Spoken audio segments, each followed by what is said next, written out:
ഏട്ടൻ്റെ ബിസിനസ്സൊക്കെ നല്ല രീതിയിൽ പോയിക്കൊണ്ടിരിക്കുന്ന സമയത്താണ് അതിലെന്തോ നഷ്ടം സംഭവിക്കുന്നത്. കടങ്ങൾ കൂടി. ഇതുവരെ ഏട്ടനെ പറ്റി കുറ്റം പറഞ്ഞിട്ടില്ലാത്തവരൊക്കെ ഒളിഞ്ഞും മറിഞ്ഞും കുറ്റവും തെറ്റും പറഞ്ഞ് നടക്കാൻ തുടങ്ങി. മോളുടെ 3 വയസ്സിൻ്റെ ആഘോഷം ചെറിയ രീതിയിൽ നടത്തിയിരുന്നു.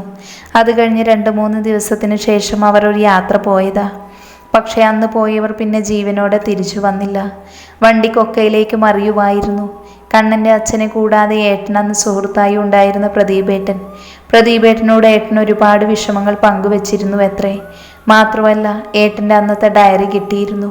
അതിലും ഒരുപാട് തവണ ഏട്ടൻ അനുഭവിക്കുന്ന പ്രയാസങ്ങളെ പറ്റിയൊക്കെ എഴുതിയിട്ടുണ്ട്. പ്രദീപേട്ടനാണ് ഇത് ആത്മഹത്യ തന്നെയാണെന്ന് ഉറപ്പിച്ചു പറഞ്ഞതും. അമ്മായി ഒരു ദീർഘനിശ്വാസമിട്ടു. നിറഞ്ഞു വന്ന കണ്ണുകൾ അമർത്തി തുടച്ചു. കണ്ണൻ അമ്മായി പറയുന്നത് ശ്രദ്ധിച്ചിരിക്കുമായിരുന്നു. അവർ തുടർന്നു. എത്ര തിരിഞ്ഞിട്ടും ഏട്ടത്തിയുടെ ബോഡി ഞങ്ങൾക്ക് കിട്ടിയില്ല. പിന്നെ ഏട്ടന് മാത്രമാണ് ഇവിടെ ദഹിപ്പിച്ചത്. അത് കേട്ടപ്പോൾ അവിടേക്ക് വന്നവൾ കണ്ട 2 കുഴിമാടങ്ങളുടെ കാര്യം അവൻ ഓർത്തു. പക്ഷേ തെക്കേ വശത്ത് 2 കുഴിമാടങ്ങളുണ്ടല്ലോ അമ്മായി. അതൊന്ന് ഏട്ടനും മറ്റൊന്ന് ഇവിടുത്തെ മുത്തശ്ശിയുമാണ്. അവനെന്തോ ആലോചനയോടെ മൂളി. കണ്ണ, അമ്മായി വിളിച്ചപ്പോൾ അവൻ എന്താണെന്ന രീതിയിൽ തല ഉയർത്തി നോക്കി. ഏട്ടത്തി മരിച്ചിട്ടില്ല കണ്ണ, ജീവനോടെയുണ്ട്. അവർ പറഞ്ഞത് കേട്ട് ഞെട്ടലോടെ അവൻ ചോദിച്ചു. അമ്മ മരിച്ചില്ലെന്നോ? അമ്മായി എന്താ ഈ പറയുന്നേ? അതേ കണ്ണ, ഏട്ടത്തി മരിച്ചിട്ടില്ല. മാത്രമല്ല ഏട്ടത്തിൻ്റെ മരണത്തിലും എന്തോ ദുരൂഹതയുണ്ട്. ഇന്നലെ രഞ്ജുവും അച്ഛനും സംസാരിക്കുന്നത് അവർ അറിയാതെ നിന്ന് കേട്ടപ്പോഴാണ് ഏട്ടത്തി മരിച്ചിട്ടില്ലെന്ന് എനിക്ക് മനസ്സിലായത്. അമ്മായി കഴിഞ്ഞ ദിവസം കേട്ടത് ഓരോന്ന് അവനോട് പറഞ്ഞു. അമ്മായി വിഷമിക്കേണ്ട, നമുക്ക് എത്രയും പെട്ടെന്ന് എല്ലാം കണ്ടുപിടിക്കാം. ഞാൻ അമ്മയുടെ ഫോട്ടോ ഒന്ന് എടുക്കുവാണേ, ആവശ്യം വരും. അവൻ എഴുന്നേറ്റ് ഫ്രെയിം ചെയ്ത് വെച്ചിരുന്ന ഫോട്ടോ കയ്യിലെടുത്ത് അവൻ്റെ ഫോണിൽ അതിൻ്റെ ഒരു ഫോട്ടോ എടുത്തിട്ട് എന്നിട്ട് തിരികെ വെച്ചു. ഞാൻ ഇറങ്ങട്ടെ അമ്മായി. പിന്നെ കൃഷ്ണയോട് തൽക്കാലം ഞാനൊന്നും പറയുന്നില്ല. ഇതിലൊരു തീരുമാനമാകട്ടെ, എന്നിട്ട് അവളോട് പറയാം. അമ്മായി എന്തെങ്കിലും പ്രശ്നമുണ്ടെങ്കിൽ അറിയാലോ, എന്നെ വിളിക്കണം. അവരുടെ കയ്യിൽ കൈ ചേർത്തുകൊണ്ട് അവൻ പറഞ്ഞു. മോൻ പോയി വാ. അവൻ്റെ തലയിലൊന്ന് തഴുകിക്കൊണ്ട് അവർ പറഞ്ഞു. അവൻ മുറ്റത്തേക്ക് ഇറങ്ങി ചെരുപ്പിരുന്ന് ഇടുന്നതിനിടയിൽ അറിയാതെ തന്നെ കണ്ണുകൾ ആ തെക്കേ തൊടിയിലേക്ക് കുഴിമാടങ്ങളുടെ അടുത്തേക്ക് പോയി. അത് നോക്കി നിന്ന് ഉള്ളിൽ പല തീരുമാനങ്ങളും എടുത്ത് അമ്മായിയോട് യാത്ര പറഞ്ഞവൻ അവിടെ നിന്നും തിരിച്ചു. തിരികെയുള്ള യാത്രയിൽ കണ്ണൻ ആലോചനയിലായിരുന്നു.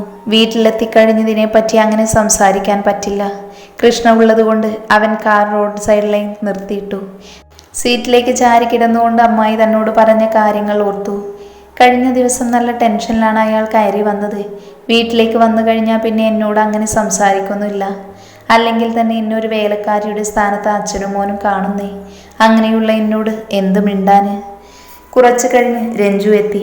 അയാൾ അവനെയും കൂട്ടി പുറത്തേക്ക് ഇറങ്ങുന്നത് ഞാൻ കണ്ടു. എന്തുകൊണ്ടോ അവരുടെ സംസാരം മറഞ്ഞു നിന്ന് കേൾക്കാൻ ഒരു തോന്നലുള്ളിലുണ്ടായി. ആ ഒരു പ്രേരണയിലാണ് ഞാൻ അവരുടെ പുറകിൽ മറഞ്ഞു നിന്നത്. ഞാൻ അവിടെ നിൽപ്പുണ്ടെന്ന കാര്യം അറിയാതെ അവർ സംസാരിച്ചു തുടങ്ങി. രഞ്ജു, എന്താ അച്ഛാ പ്രശ്നം? എന്തിനാ പെട്ടെന്ന് വരണമെന്ന് പറഞ്ഞ് എന്നെ വിളിച്ചത്? അവളിന്ന് നല്ല വയലൻ്റ് ആയിരുന്നു എന്ന് വിളിച്ചു പറഞ്ഞു പ്രദീപ്. ഓ, ഇടയ്ക്ക് ഇങ്ങനെ വരാറുണ്ടല്ലോ ഇപ്പോൾ. പഴയ കാര്യങ്ങൾ പലതും ഓർമ്മയിൽ വരുന്നുണ്ടത്രേ, അതാ ഇടയ്ക്കിങ്ങനെ. അച്ഛാ, അവരെ എന്തിനാ പിന്നെയും ഇങ്ങനെ വെച്ചോണ്ടിരിക്കുന്നത്? തീർത്ത് കളയരുതോ? അത് കേട്ടതും തീപ്പാർന്ന കണ്ണുകളോടെ അയാൾ രഞ്ജുവിനെ നോക്കി. ഇപ്പൊ പറഞ്ഞത് പറഞ്ഞു. ഇനി മേല നിന്റെ വായിൽ നിന്നും ഇങ്ങനെയൊന്ന് കേൾക്കരുത്, അറിയാലോ നിനക്ക്. അയാളെ ഒരു നിമിഷം നോക്കി നിന്നിട്ട് രഞ്ജു അകത്തേക്ക് പോകാനായി തിരിഞ്ഞതും അമ്മായി അവനെ കാണാത്ത രീതിയിൽ കുറച്ച് മാറി നിന്നു. രഞ്ജു പോയതും അയാൾ ഫോണെടുത്ത് പ്രദീപ് എന്ന് സേവ് ചെയ്തിരിക്കുന്ന നമ്പറിലേക്ക് വിളിച്ചു. ഞാനാ. ജാനകിക്ക് അവിടെ ഒരു കുറവും വരരുത്. ഈ മാസത്തേക്കുള്ളത് ഞാൻ നിന്റെ അക്കൗണ്ടിലേക്ക് ഇട്ടിട്ടുണ്ട്. പിന്നെ ഇപ്പൊ നോക്കുന്ന ഡോക്ടർ വേണ്ട, വേറെ നല്ലൊരാൾ ഞാൻ ഏർപ്പാടാക്കി തരാം. പഴയ ഡോക്ടറിനോട് പറഞ്ഞത് തന്നെ അയാളോടും പറഞ്ഞാൽ മതി. ജാനകിയുടെ ഭർത്താവ് കൃഷ്ണൻ, മകൾ കൃഷ്ണവേണി, 2 പേരും ഒരു ആക്സിഡന്റിൽ മരണപ്പെട്ടു. അതിൻ്റെ ഷോക്കിലാണ് ജാനകി ഇപ്പോഴും. അവളുടെ സഹോദരനാണ് നീ. എന്തെങ്കിലും ഉണ്ടെങ്കിൽ വിളിക്കു നീ. ശരി. അയാൾ ഫോൺ വെച്ച് തിരിച്ചകത്തേക്ക് കയറിയെങ്കിലും എല്ലാം കേട്ട് തറഞ്ഞു നിൽക്കുമായിരുന്നു അമ്മായി. ഏട്ടത്തി ജീവനോടെയുണ്ടോ? അപ്പോ എന്താ കൃഷ്ണ ഞാൻ ഈ കേൾക്കുന്നേ? അവരൊരു തളർച്ചയോടെ ഭിത്തിയുടെ താഴേക്ക് ഊർന്നിരുന്നു. കണ്ണൻ അല്പനേരം എല്ലാം ഒന്ന് ആലോചിച്ചിരുന്ന് പിന്നെ ഫോണെടുത്ത് രാഹുലിൻ്റെ നമ്പർ ഡയൽ ചെയ്തു. എന്താ കണ്ണ? അമ്മായി പറഞ്ഞ കാര്യങ്ങളൊക്കെയും അവൻ രാഹുലിനോട് പറഞ്ഞു. എടാ, സത്യാണോ? അപ്പം വേണിയുടെ അമ്മ ജീവനോടെ ഉണ്ടല്ലേ? അവൻ ആവേശത്തോടെ ചോദിച്ചു.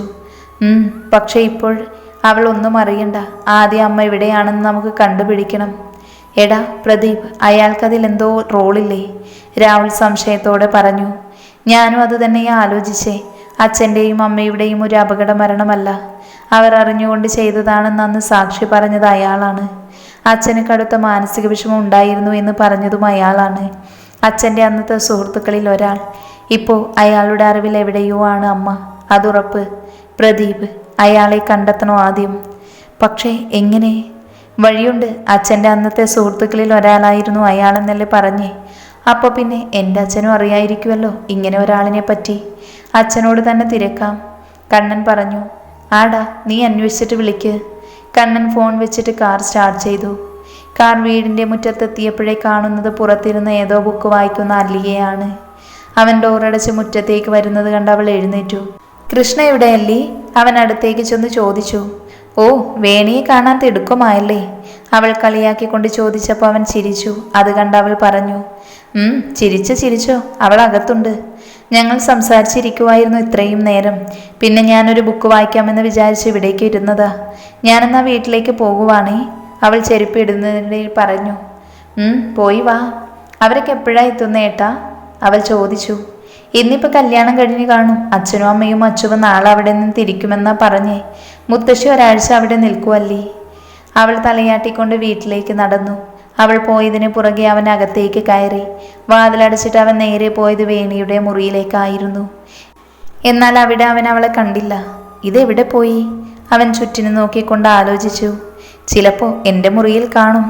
അവൻ അതും ആലോചിച്ച് സ്റ്റെപ്പ് കയറി മുകളിലേക്ക് നടന്നു. ചാരിക്കിടന്ന വാതിൽ തുറന്ന് അകത്തേക്ക് കയറിയപ്പോൾ അവൻ കാണുന്നത് ജനലോരം വഴികളിൽ പിടിച്ചുകൊണ്ട് പുറത്തേക്ക് കണ്ണു നട്ടു നിൽക്കുന്ന വേണിയെയാണ്. ആള് എന്തോ ആലോചനയിലാണ്. ഈ ലോകത്തൊന്നും അല്ലെന്ന് തോന്നുന്നു. താൻ വന്ന് നിന്നതുപോലും അറിഞ്ഞിട്ടില്ല.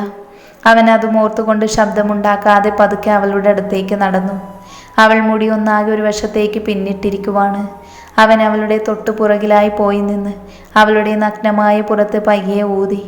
അവൾ പെട്ടെന്ന് തന്നെ അവന് മുന്നിലേക്ക് തിരിഞ്ഞു നിന്നു. അവളുടെ മുഖത്ത് അപ്പോഴുണ്ടായിരുന്ന ഭാവം എന്താണെന്ന് അവന് മനസ്സിലാക്കാൻ പറ്റിയില്ല. അവൻ സംശയത്തോടെ അവളുടെ മുഖത്തേക്ക് തന്നെ നോക്കി നിന്നു. അവൾ അവൻ്റെ കണ്ണുകളിലേക്കും. എന്താടോ, ഇങ്ങനെ നോക്കുന്നേ? അവളുടെ കവളിൽ തട്ടി തലോടി നിന്ന് ചെറിയ മുടിയിഴകളെ കൈകൊണ്ട് ഒതുക്കി വെച്ചുകൊണ്ട് ചിരിയോടെ അവൻ ചോദിച്ചു. എന്നോട് എന്തെങ്കിലും പറയാനുണ്ടോ കണ്ണേട്ടന്? എന്ത് പറയാൻ? എന്താ നിനക്ക് പറ്റിയേ? ഇതെങ്ങനെ ഏട്ടൻ്റെ കയ്യിൽ വന്നു? അവൾ കയ്യിലുണ്ടായിരുന്ന ഫോട്ടോ അവന് നേരെ നീട്ടിക്കൊണ്ട് ചോദിച്ചു. അവനത് കയ്യിൽ വാങ്ങി നോക്കി. കൃഷ്ണയുടെ ഫോട്ടോയാണ് താനെടുത്തത്. അതെടുക്കാനുണ്ടായ സാഹചര്യം, അന്നത്തെ സംഭവം പെട്ടെന്ന് തന്നെ അവൻ്റെ ഉള്ളിലൂടെ കടന്നുപോയി. അവൻ്റെ മുഖത്തുണ്ടാകുന്ന ഭാവമാറ്റങ്ങൾ നോക്കി കാണുമായിരുന്നു അവൾ. ഇങ്ങനെ ഒരു ഫോട്ടോ എൻ്റെ കയ്യിൽ പോലുമില്ല. ഇതെടുത്തത് എന്നാണെന്ന് പോലും എനിക്കറിയില്ല. പിന്നിതെങ്ങനെ ഏട്ടൻ്റെ കയ്യിൽ വന്നു? എനിക്കറിയണം. വേണി അവൻ്റെ ഷർട്ടിൽ കോളർ പിടിച്ച് വാശിയോടെ പറഞ്ഞു. കൃഷ്ണ, അവൻ അവളുടെ കൈ പിടിച്ചുകൊണ്ട് വിളിച്ചു. എന്നോട് പറയേട്ടാ, എന്നെ സ്നേഹിച്ചിരുന്നു എന്ന് ഏട്ടൻ്റെ വായിൽ നിന്ന് കേൾക്കണം എനിക്ക്, അവൾ കണ്ണീരോടെ പറഞ്ഞു. അവൾ പറഞ്ഞതിൻ്റെ ഞെട്ടലിൽ തന്നെ നിന്നു. എങ്ങനെ അറിഞ്ഞു എന്നാണോ ആലോചിക്കുന്നേ? അവൻ്റെ ഞെട്ടൽ കണ്ട് അവൾ ചോദിച്ചപ്പോൾ അതേന്നവൻ തലയാട്ടി. അവൾ കൈയെത്തിച്ച് ടേബിൾ പുറത്തിരിക്കുന്ന അവൻ്റെ ഡയറി കയ്യിലെടുത്തു. അപ്പോഴാണ് അവന് അബദ്ധം മനസ്സിലായത്. എന്നും ഡ്രോയറിൽ വെച്ച് അടച്ചു പൂട്ടുന്നതാ. ഇന്ന് ഓർക്കാതെ പുറത്ത് വെച്ചിട്ടാ പോയത്. ഞാൻ മുഴുവനും വായിച്ചില്ല. തുറന്ന് 2 പേജ് കഴിഞ്ഞപ്പോൾ തന്നെ ഈ ഫോട്ടോ കണ്ടു. ഒപ്പം ആ പേജിൽ എൻ്റെ പേരും അന്നത്തെ ഡേറ്റും. അടുത്തത് വായിക്കാൻ തോന്നിയില്ല എനിക്ക്. പക്ഷേ എനിക്കറിയണം, എല്ലാം ഏട്ടൻ തന്നെ പറയണം. അവനൊന്നും മിണ്ടാതെ അവളെ തൻ്റെ നെഞ്ചോട് ചേർത്തു. അവളൊരു പൂച്ചക്കുഞ്ഞിനെ പോലെ ആ നെഞ്ചിലേക്ക് പറ്റിച്ചേർന്നു. ആ ഹൃദയ താളം ആസ്വദിച്ച് കണ്ണടച്ചുകൊണ്ട് തന്നെ കിടന്നു. എന്തിനായിട്ടാ എന്നോട് മറച്ചു വെക്കുന്നത്? പറഞ്ഞൂടെ എന്നോട്? കുറച്ചുപോലും ക്ഷമ എൻ്റെ പെണ്ണിനില്ലേ? അവളുടെ നെറുകയിൽ ചുംബിച്ചുകൊണ്ട് അവൻ ചോദിച്ചു. ക്ഷമയില്ലാഞ്ഞിട്ടല്ല, അറിയാനൊരാകാംക്ഷ. നമ്മൾ അറിയാതെ തന്നെ നമ്മളെ ഒരാൾ സ്നേഹിച്ചിരുന്നു. അത് ഇപ്പോൾ നമുക്ക് ഏറ്റവും പ്രിയപ്പെട്ട ഒരാൾ. അങ്ങനെയൊന്നറിയുമ്പോൾ ആർക്കായാലും സ്വാഭാവികമായും ആ കഥ അറിയാനുള്ള ആകാംക്ഷ വരില്ലേ? വാ, അവൻ അവളുടെ കൈ പിടിച്ച് പറഞ്ഞപ്പോൾ അവൾ ഒന്നും മിണ്ടാതെ അവനോടൊപ്പം താഴേക്ക് നടന്നു. ഇപ്പോൾ പറയണമെന്ന് വിചാരിച്ചതല്ല. നല്ലൊരവസരം വരുമ്പോൾ സർപ്രൈസ് പോലെ പറയണമെന്നായിരുന്നു മനസ്സിൽ. പക്ഷേ ഇനിയും അവളോടൊന്നും തന്നെ മറച്ചു വെക്കാൻ വയ്യ. അവൾ അറിയേണ്ടതെല്ലാം ഇന്ന് തന്നെ അവൾ അറിയിക്കണം. അല്ലെങ്കിൽ തന്നെ നമ്മൾ ഈ ലോകത്ത് ആരെയാണോ ഏറ്റവും കൂടുതൽ സ്നേഹിക്കുന്നത് അയാളോട് അത് തുറന്നു പറയണമെന്നില്ലേ? പറഞ്ഞില്ലെങ്കിൽ വലിയൊരു നഷ്ടമായി മാറാം അത്. അതിനേറ്റവും വലിയ ഉദാഹരണമല്ലേ ഷാജഹാനും മുംതാസും. അദ്ദേഹം മുംതാസിനെ പ്രണയിച്ചിരുന്നു എന്നും മുംതാസിന് വേണ്ടി താജ്മഹൽ പണിഞ്ഞതുമൊക്കെ മുംതാസിനൊഴികെ ബാക്കി എല്ലാവർക്കും അറിയാം. കൃഷ്ണ ഇപ്പോൾ തനിക്കൊപ്പമുണ്ട്. പഴയതുപോലെ ഇനി അവളെ തനിക്ക് നഷ്ടമാകില്ല. എങ്കിലും എൻ്റെ പ്രണയകഥ അവൾ അറിയണം. അത് അവളുടെ അവകാശമാണ്. അവനിതെല്ലാം മനസ്സിൽ ആലോചിച്ചുകൊണ്ട് നടന്ന് എത്തിയത് കുളപ്പടവിലാണ്. രണ്ടാളും പടവിലായിരുന്നു. കണ്ണൻ വേണിയുടെ മുഖത്തേക്ക് തന്നെ അല്പനേരം നോക്കിയിരുന്നു. കഥ അറിയാനുള്ള ആകാംക്ഷയാണല്ലോ മുഖത്ത്. അവളെ കളിയാക്കിക്കൊണ്ട് മൂക്കിൻ്റെ തുമ്പിൽ ചെറുതായിട്ട് തട്ടിക്കൊണ്ട് അവൻ ചോദിച്ചു. അതിനവളൊന്ന് ചിരിച്ചു. അവൻ അതേ ചിരിയോടെ അവളുടെ മടിയിലേക്ക് തലചായ്ച്ചു.